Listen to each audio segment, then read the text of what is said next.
Hello বন্ধুরা, আশা করি সকলে ভালো আছেন। আমি একটা বাটি মাপের 1 বাটি পরিমাণ ময়দা নিয়ে নিলাম।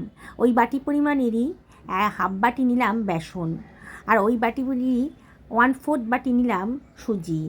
এর ভেতরে দিয়ে দিলাম 1 টেবিল চামচ লবণ, আর এর ভেতরে দিয়ে দিচ্ছি 1/4 টেবিল চামচ হলুদের গুঁড়ো, হাফ টেবিল চামচ গোটা জিরে, হাফ টেবিল চামচ কালো জিরেও দিয়ে দিলাম, হাফ টেবিল চামচ জিরের গুঁড়ো দিলাম, হাফ টেবিল চামচ লঙ্কার গুঁড়োও দিলাম, আর হাফ টেবিল চামচ জোয়ান হাতে ডলে দিয়ে দিলাম।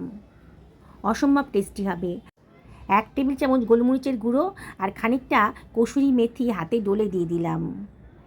1 টেবিল চামচ চিনিও দিলাম। চিনিটা অপশনাল, তবে দিলে পারে কিন্তু দারুণ সুন্দর একটা টেস্ট আসবে। 2 টেবিল চামচ সাদা তেল দিয়ে দিলাম। এবার আমি সব কিছু খুব ভালো করে মিশিয়ে নিচ্ছি। খুব ভালো করে মিশিয়ে নিতে হবে ময়ামটা। এবারে আমি এর ভেতরে দিয়ে দিচ্ছি হাফ টেবিল চামচ হিং। যদি হিঙের গন্ধটা পছন্দ করেন তাহলে দেবেন, নাহলে বাদ দিয়ে দেবেন। সব কিছু আবারও খুব ভালো করে মিশিয়ে নিচ্ছি। দেখুন, বোঝা যাচ্ছে আমার ময়দার মধ্যে ময়ামটা খুব ভালো করে মিশে গেছে। এবার অল্প অল্প জল দিয়ে আমি মেখে নেব। খুব অল্প অল্প জল দিয়ে মাখতে হবে। বেসন কিন্তু অনেকটা জল সোক করে নেয়, খুব নরম হয়ে যাবে। আমি কিন্তু আজকে একটু শক্ত করে ডোটা বানাচ্ছি, তাই জলটা খুব পরিমাণ মতন অল্প অল্প করে দেবেন।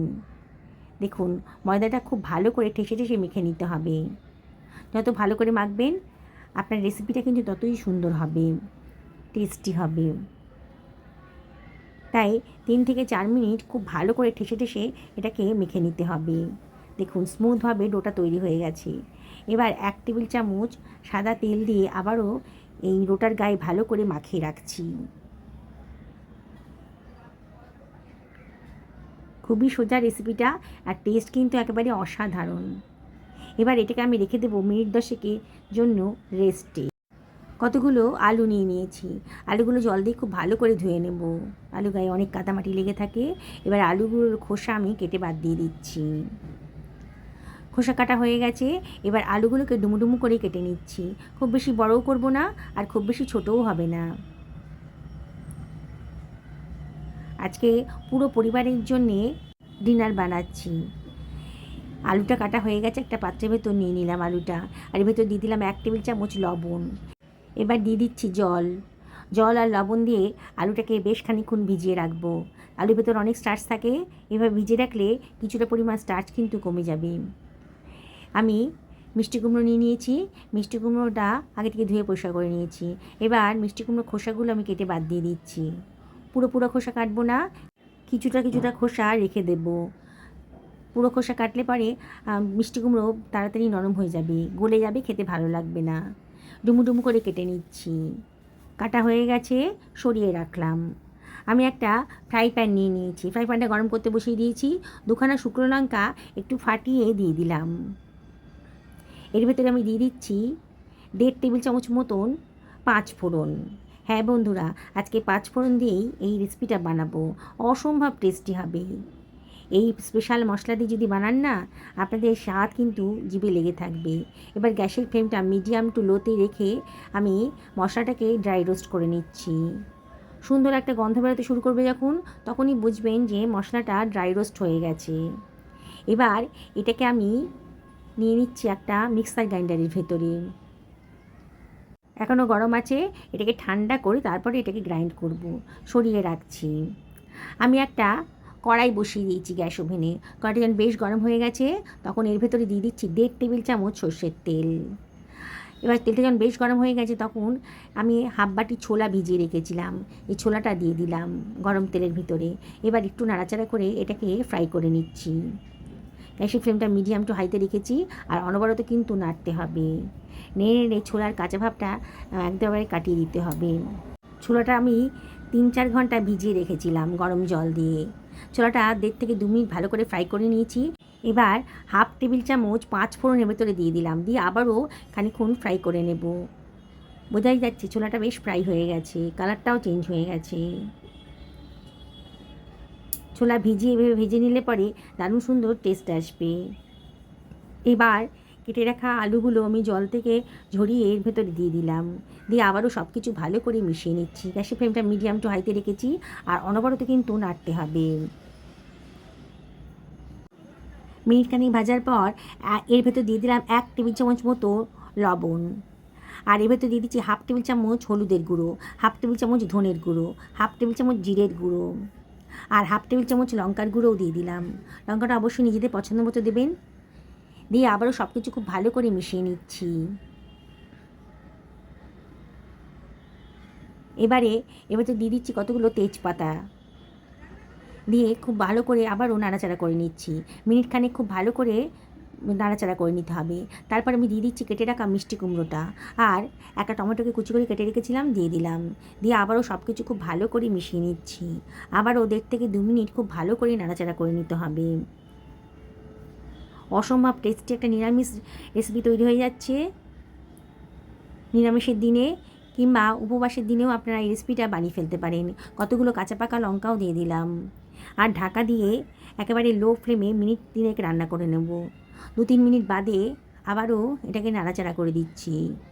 দেখুন সবজির কালারটা কিন্তু অনেকটাই চেঞ্জ হয়ে গেছে। এবারে আমি এর ভেতরে দিয়ে দিচ্ছি গরম জল, 1 বাটি পরিমাণ গরম জল দিয়ে দেবো। জলটা এমন করে দেবো যাতে পুরো সবজিটাই জলের মধ্যে ডুবে যায়। আবারও সব কিছু ভালো করে নাড়াচাড়া করে দিচ্ছি। অসম্ভব টেস্টি রেসিপিটা আজকে তৈরি হতে চলেছে। এবার আমি ঢাকা দিয়ে মিডিয়াম টু লো ফ্লেমে রান্না হতে দেবো। আর যে মশলাটা ড্রাই রোস্ট করেছিলাম 5 ফোড়নটা আর কি, সেটা ঠান্ডা হয়ে গেছে। এবার এটাকে আমি গ্রাইন্ড করে নিলাম, সরিয়ে রাখছি। আমি 1 বাটি পরিমাণ সাবু ভিজিয়ে রেখেছিলাম গরম জলে ঘন্টা 2 আগে, একেবারে নরম হয়ে গেছে। দেখুন আঙুল দিয়ে দেখাচ্ছি, নরম হয়ে গেছে। এবার এটাকে আমি সরিয়ে রাখছি। আমি 3খানা আম নিয়ে নিয়েছি, আগে থেকে ধুয়ে পরিষ্কার করে নিয়েছি। এবার আমের সাইডটা আমি কেটে নিচ্ছি। দেখুন কীভাবে কাটছি। এইভাবে কাটবেন, খুব তাড়াতাড়ি আমটা কাটা হয়ে যাবে। ছুরি দিয়ে কাট করে নিলাম। এবার চামচের সাহায্যে ওপরের পাল্পটা মানে আমের পাল্পটা বার করে নিচ্ছি। এইভাবে সমস্ত আমের পাল্পগুলো আমি একটা বাটিতে রেখে দিচ্ছি, আর খোসাটা ফেলে দেব। অসম্ভব টেস্টি আজকে রেসিপি তৈরি হতে চলেছে। আপনারা দেখলে অবাক হয়ে যাবেন। মাত্র 15-20 মিনিটের মধ্যেই কিন্তু পুরো ডিনার রেসিপি আপনি তৈরি করে ফেলতে পারবেন। এবার কিছুটা আমের পাল্প আমি একটা মিক্সার গ্রাইন্ডারের ভেতর নিয়ে নিলাম, আর কিছুটা রেখে দিলাম গার্নিশিংয়ের জন্যে। এটাকে আমি গ্রাইন্ড করে নিচ্ছি। দেখুন একটা স্মুথ পেস্ট তৈরি হয়ে গেছে, সরিয়ে রাখলাম। তরকারিটা বসিয়েছিলাম, বেশ খানিকক্ষণ হয়ে গেছে। এবার ঢাকাটা তুলে একটু নাড়াচাড়া করে দিচ্ছি। দেখেই মনে হচ্ছে আলু আর মিষ্টি কুমড়োটা একেবারে সেদ্ধ হয়ে গেছে। এবারে আমি এর ভেতরে দিয়ে দিচ্ছি 1 ইঞ্চি পরিমাণ আদা গ্রেট করে রেখেছিলাম, সেটা দিয়ে দিলাম। সবার শেষে আদাটা দিলাম, সুন্দর একটা গন্ধ বেরোবে। আর এখানে 1.5 টেবিল চামচ মতো চিনি দিলাম। এই রান্নাটা একটু মিষ্টি মিষ্টি হলে খেতে ভালো লাগবে, সেই জন্যই দিলাম। তবে পছন্দ না হলে বাদ দিয়ে দেবেন। আবারও সব কিছু খুব ভালো করে মিশিয়ে নিচ্ছি। অসম্ভব টেস্টি একটা রেসিপি আজকে তৈরি হতে চলেছে। রুটির সঙ্গে পুরির সাথে এই রেসিপিটা কিন্তু দারুণ মজার হয়, সবাই খেতে খুব পছন্দ করবে। এবার যে ভেজে রাখা ড্রাই রোস্ট করা মশলাটা আমি দিয়ে দিলাম। অসম্ভব সুন্দর একটা গন্ধ বেরোতে শুরু করেছে, দারুণ সুন্দর গন্ধ বেরোচ্ছে। সব কিছু ভালো করে মিশিয়ে নিলাম। এবারে গ্যাসের ফ্লেমটা অফ করে দেবো, আর ঢাকা দিয়ে সরিয়ে রাখছি। আমি 750 মিলিলিটার দুধ জাল দিতে দিয়ে দিয়েছি। দুধটাকে একটু গরম করে নেব। এইবারে ভিজিয়ে রাখা সাবুটা আমি এর ভেতরে দিয়ে দিচ্ছি। খুব তাড়াতাড়ি হয়ে যায় রেসিপিটা। আপনারা একবার যদি বানিয়ে খান না, বারে বারে কিন্তু বানিয়ে খেতে ইচ্ছে করবে। পুরো ভেজানো সাবুটাই আমি এর ভেতরে দিয়ে দিলাম। দিয়ে সব কিছু খুব ভালো করে মিশিয়ে নিতে হবে। গ্যাসের ফ্লেমটা মিডিয়াম টু হাইতে রেখেছি, আর অনবরত কিন্তু নাড়তে হবে যাতে কোনো লাম্পস না থাকে। সাবুটা তো ভেজানো ছিল, একেবারে নরম হয়ে গেছিলো, তাই সেদ্ধ হতে আর বেশি টাইম লাগবে না। 3 থেকে 4 মিনিটের মধ্যেই কিন্তু ফুটতে শুরু করেছে, আর সাবুটাও সেদ্ধ হয়ে গেছে। এবার আমি 5 টেবিল চামচ মতন চিনি দিয়ে দিলাম।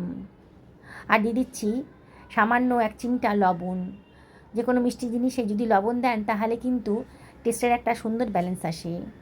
সব কিছু আবারও খুব ভালো করে মিশিয়ে নিচ্ছি। খুব বেশি ঘন করব না, ঠান্ডা হয়ে গেলে পরে এটা অনেকটাই ঘন হয়ে যাবে। এখন এটাকে আমি ঠান্ডা হতে দেব। আমার ময়দাটা মাখা হয়ে গেছে, প্রায় আধ ঘন্টা হয়ে গেছে। দেখুন কত সুন্দরভাবে সেট হয়ে গেছে। আবারও ঠেসে ঠেসে একটু মেখে নিচ্ছি। পুরো ডিনার রেসিপিটা বানাতে 15 থেকে 20 মিনিট টাইম লাগবে। এবার ছোটো ছোটো লেচির আকারে কেটে নিচ্ছি। যেসব বন্ধুরা রেসিপিটা দেখছেন অথচ এখনও আমাকে সাবস্ক্রাইব করেননি, তাদেরকে আমি রিকোয়েস্ট করবো আমার চ্যানেলটা সাবস্ক্রাইব করার জন্যে। পাশে থাকা বেল আইকনটা অবশ্যই ক্লিক করে দেবেন, তাহলে আমার আনার নোটিফিকেশানটা আপনারা চটজলদি পেয়ে যাবেন। এবার বেলুনের গায়ে একটু তেল মাখিয়ে আমি এগুলোকে পুরির আকারে বেলে নিচ্ছি। অসম্ভব টেস্টি একটা রেসিপি আজকে তৈরি হতে চলেছে। কোনো সমস্যাই নেই, যে কোনো ছুটির দিনে কিংবা নিরামিষের দিনে আপনারা কিন্তু এই রেসিপিটা বানিয়ে ফেলতে পারেন। বাড়িতে অতিথি আসছে, কোনো চিন্তা নেই, এই সামান্য খরচ করেই কিন্তু আপনি অতিথি আপ্যায়ন করতে পারেন। এইভাবে সমস্ত পুরিগুলোকে আমি বেলে নিচ্ছি। বেলা থাকলে পারে ভাজতে খুব সুবিধা হবে।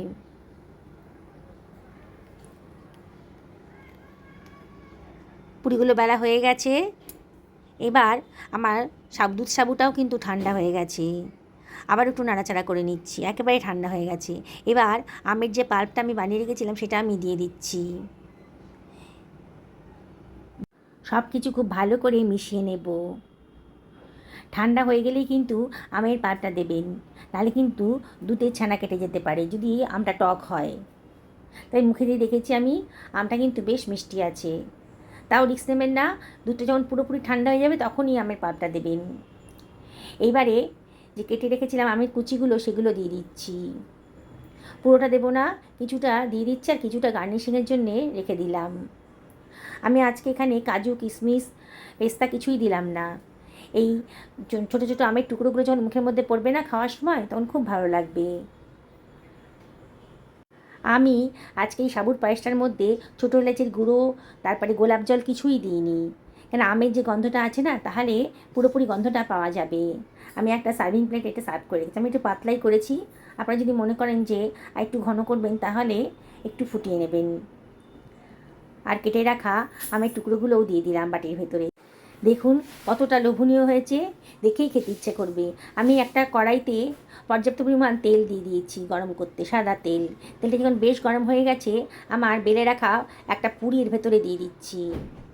ওপর থেকে একটু তেল ছিটিয়ে ছিটিয়ে দেবেন, তাহলে পুরিটা খুব ভালো করে ফুলে উঠবে। দেখুন একেবারে বলের মতো ফুলে উঠেছে। এইভাবে বাকি পুরিগুলো আমি ভেজে নেব। যেসব বন্ধুরা ফেসবুক থেকে রেসিপিটা দেখছেন তাদেরকে আমি রিকোয়েস্ট করব আমার পেজটা ফলো করার জন্যে। দেখছেন তো এই ডিনার রেসিপিটা বানানো কতটাই সোজা। নিরামিষের দিনে কিন্তু আমাদের খুব চিন্তা হয় যে কী বানাবো, আর নিরামিষের দিন যদি কোনো অতিথি আসে তাহলে তো আরও চিন্তা বেড়ে যায় যে অতিথিদের কীভাবে আপ্যায়ন করব। দেখলেন তো ঘরে থাকা সামান্য কটা জিনিস দিয়ে কত সুন্দরভাবে অতিথি আপ্যায়ন করা যায়, মুখ রক্ষা হয় আর কি। এইভাবে সমস্ত পুরিগুলো আমি মেজে নিয়েছি।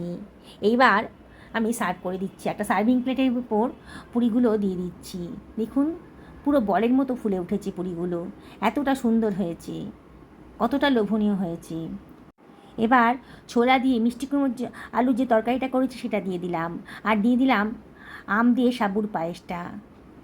দেখুন কতটা লোভনীয় হয়েছে, দেখেই খেতে ইচ্ছে করছে তো।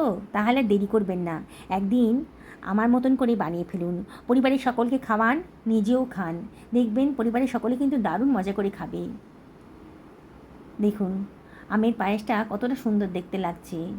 পায়েসটা যদি ফ্রিজে রেখে খান না, তাহলে কিন্তু দারুণ টেস্ট বেড়ে যাবে। ঠান্ডা ঠান্ডা এই ডেজার্টটা খেতে এতটাই সুন্দর না, আমি আপনাদেরকে আবারও রিকোয়েস্ট করব একদিন অবশ্যই বাড়িতে বানিয়ে ফেলুন, দেখবেন সবাই খুব মজা করে খাচ্ছে। আর তরকারিটাও দারুণ টেস্টি হয়েছে, আর পায়েসটাও দারুণ টেস্টি হয়েছে। সকলে ভালো থাকুন এই কামনা করে ভিডিও শেষ করলাম। নমস্কার নেবেন।